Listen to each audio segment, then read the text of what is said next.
العليم من الشيطان اللعين الرجيم. بسم الله الرحمن الرحيم. الحمد لله رب العالمين والصلاة والسلام على أشرف الأنبياء والمرسلين مولانا مولى الثقلين أبي القاسم محمد اللهم صل على محمد والصلاة والسلام والتحية والإكرام على آله الطاهرين واللعان على أعدائهم أجمعين من الآن إلى قيام يوم الدين. أما بعد، قال الله تبارك وتعالى في كتابه الكريم وهو أصدق القائلين: بسم الله الرحمن الرحيم. لا تهنوا ولا تحزنوا وأنتم الأعلون إن كنتم مؤمنين. صلوات الله. اللهم صل على محمد وعلى محمد. حاضر کرام محترم سامعین حضرات، ماتمداران مظلوم کربلا صوباران حسین بن علی، آج 7 محرم ہو گئی 1448 ہجری کہ محرم کی 7ویں تاریخ اور 7ویں مجلس آپ کے روبرو چند معروضات اسی آیت کریمہ کے ذیل میں عرض کرنے حاضر ہوا ہوں، جو پچھلے 7 دنوں سے سرنامہ سفر ہے،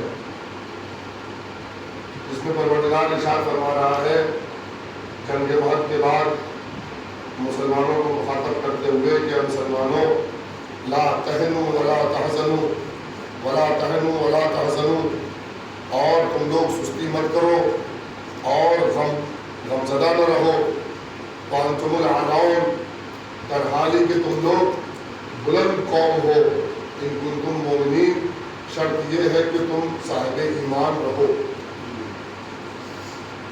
ہم نے یہاں پر لا کر آپ اس مرحلے کو آپ کے سامنے رکھا تھا کہ اعلون کا رابطہ جو ہے وہ تبھی ہو سکتا ہے انسان بلندی پر تبھی پہنچ سکتا ہے جب اس کا رابطہ اپنے پروردگار سے جڑا رہے۔ اگر انسان کا رابطہ اپنے پروردگار سے نہ جڑا رہے، منقطع ہو جائے، تو پھر یہ بلندی پر نہیں پہنچ سکتا، یہ معراج پر نہیں پہنچ سکتا، یہ کمال پر نہیں پہنچ سکتا۔ اعلون کی منزل پر پہنچنے کے لیے پروردگار سے رابطہ جڑا رہنا سب سے ضروری ہے، اور پروردگار سے رابطہ جوڑنے کے لیے سب سے پہلی چیز کا نام نماز ہے۔ کل میں نے آپ کے سامنے اس پر گفتگو کی تھی، نہیں کی تھی نا؟ چلیے، کل میں نے آپ کے سامنے اس پر گفتگو کی تھی کہ پروردگار سے رابطہ جوڑنے کے لیے سب سے پہلی چیز جو ہے اس کا نام کیا ہے؟ نماز ہے۔ نماز عبد اور معبود کے بیچ کے رشتے کا نام ہے۔ نماز خالق اور مخلوق کے بیچ کے تعلق کا نام ہے۔ نماز مجسم ہو کر انسان کی مدد کیا کرتی ہے، دنیا میں بھی مدد کیا کرتی ہے، آخرت میں بھی مدد کیا کرتی ہے، اور برزخ میں بھی مدد کیا کرتی ہے۔ سب سے پہلی چیز جو قبر میں اتاری جائے گی آپ کی مدد کرنے کے لیے مجسم کر کے، وہ آپ کی نماز ہے۔ سب سے پہلی چیز جو قبر میں آپ کی مدد کے لیے مجسم کر کے آپ کے ساتھ اتاری جائے گی، اس کا نام آپ کی نماز ہے۔ اب میں چند نکات جو ہے وہ قرآن سے نماز کے آثار کے عنوان سے آپ کو روبرو ذکر کر دیتا ہوں۔ آیت قرآن کی لے لیجیے اور اثر کا نام لے لیجیے، جلدی جلدی پڑھوں گا کیونکہ پوائنٹ زیادہ ہے اور وقت کم ہے۔ میں چاہتا ہوں کہ مطالب آپ تک پہنچ جائے۔ کوئی بہت زیادہ تمہید بنانے کی ضرورت نہیں ہے، مجھے بہت زیادہ نٹکے مارنے کی ضرورت نہیں ہے۔ مقصد صرف یہ ہے کہ یہ جو عنوان ہے، اس عنوان پہ جو مطالب ہے وہ آپ کے ذہن تک پہنچ جائے۔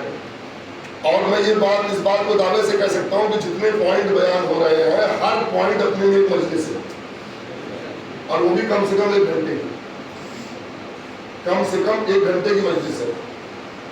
تو آپ آنے والے کسی بھی خطیب سے، آئندہ آنے والے کسی بھی ذاکر سے کہہ سکتے ہیں کہ نماز کے اس حصے پر ذرا ایک روشنی ڈالیے، ہم سمجھنا چاہتے ہیں یہ اثر جو نماز کا قرآن میں فلاں جگہ بیان ہوا ہے، اس پر ذرا روشنی ڈالیے۔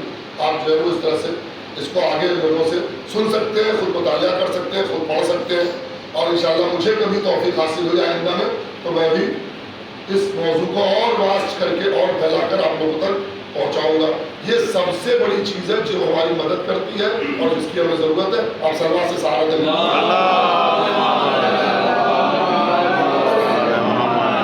سب سے پہلی چیز جو نماز سے حاصل ہوتی ہے وہ ہے اپنے دل کا سکون۔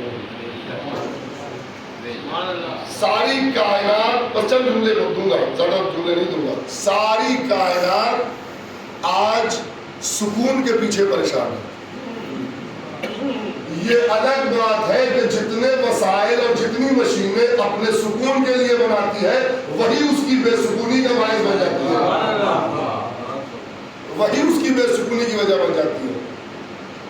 ورنہ ساری کائنات جتنے یہ آپ دیکھ رہے ہیں نا، جتنے یہ گیجٹس بنے ہوئے ہیں، جتنے یہ الیکٹرانکل آئٹمس بنے ہوئے ہیں، الیکٹریکل آئٹمس بنے ہوئے ہیں، یہ سب انسان نے اختراع کیے ہیں کہیں نہ کہیں اپنے سکون کے لیے، گرمی سے سکون کے لیے، لیٹنے میں سکون کے لیے، بیٹھنے میں سکون کے لیے، کھانے میں سکون کے لیے، سوچنے میں سکون کے لیے، پڑھنے میں سکون کے لیے، ہر جگہ اپنے سکون کے لیے انسان نے ایک چیز کی اختراع کی۔ لیکن عجیب بات ہے، انسان سکون وہاں کھوج رہا ہے جہاں دنیا خود بے سکون ہے، جہاں فریب ہو وہاں سکون کیسے ہو سکتا ہے؟ قرآن کہتا ہے دنیا کی زندگی سوائے فریب کے اور کچھ ہے ہی نہیں ہے، دنیاوی زندگی میں دھوکہ ہی دھوکہ ہے۔ امام نے اسے فریبی دنیا کہا ہے، قرآن نے اسے فریبی دنیا کہا ہے۔ تو جہاں چاروں طرف دھوکے ہو، ان دھوکے کے وسائل میں آپ سکون کیسے پائیں گے؟ سکون تو تب ملے گا جہاں یقین ہو کہ یہاں ہماری بہتری ہے۔ صلوات پڑھیں ملتے محمد وآل محمد۔ اللہ کہتا ہے اقم الصلاۃ لذکری، سورہ طٰہٰ کی آیت نمبر 14، نماز کو میرے ذکر کے لیے قائم کرو۔ اللہ کا ذکر کرنے کے بہت سے طریقے ہیں، سب سے بہترین طریقہ نماز ہے۔ اقم الصلاۃ لذکری، اچھا نماز وہ طریقہ ہے ذکر کا جو خدا نے خود سکھایا ہے، باقی اور طریقے تو ہم اختراع کرتے ہیں، یہ والی تسبیح پڑھ لیجئے، وہ والی آیت پڑھ لیجئے، وہ والی روایت پڑھ لیجئے، ایسے نام لے لیجئے، ویسے نام لے لیجئے، باقی ہم اختراع کرتے ہیں۔ لیکن نماز وہ طریقہ ہے ذکر کا، اللہ کے ذکر کا، جو اللہ نے خود سکھایا ہے کہ اگر میرا ذکر کرنا ہو تو کیسے کرو گے؟ تو اقم الصلاۃ لذکری، سب سے بہترین طریقہ وہی ہے نا، سب سے بہترین طریقہ اللہ کے ذکر کا اقم الصلاۃ لذکری ہے، نماز قائم کرو میرے ذکر کے لیے۔ اور ذکر کے لیے اللہ کہتا ہے الا بذکر اللہ تطمئن القلوب، جب اللہ کا ذکر ہوتا ہے، سورہ رات کی 28ویں آیت، جب اللہ کا ذکر ہوتا ہے تو دلوں کو سکون ملتا ہے، دلوں کو اطمینان ملتا ہے۔ اچھا یہ نسخہ بھی ہے بزرگوں کا، یہ بھی ایک نسخہ بتا دوں، جب بھی کسی مشکل میں گھبرا جائیے، پریشان ہو جائیے، ہاں وہ بیان چھوڑیے، تو اگر مشکل میں بہت زیادہ پریشان ہو جائیے، ذہنی الجھن میں گرفتار ہو جائیے، دل گھبرانے لگے کیا کروں کیا کروں، تو ہاتھ کو سینے پہ رکھ کے کیا کہا کیجئے، الا بذکر اللہ تطمئن القلوب، الا بذکر اللہ تطمئن القلوب، اور فوراً انسان کا دل جو ہے وہ آرام میں آ جاتا ہے، کنٹرول میں آ جاتا ہے۔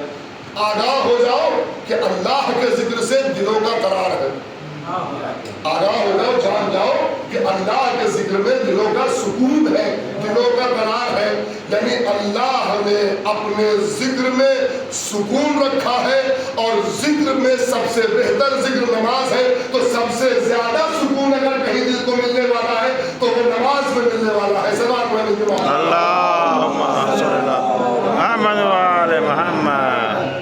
جلدی جلدی دوسرا مرحلہ کل میں نے آپ کے سامنے پیش کیا تھا، وہ کیا ہے کہ نیچے نماز برائیوں سے روکتی ہے، پہلے مرحلے میں سکون دیتی ہے، دوسرے مرحلے میں برائیوں سے روکتی ہے، ان الصلاۃ تنہی عن الفحشاء والمنکر، نماز برائیوں سے روکتی ہے، برائیوں کے سامنے سپر ہے۔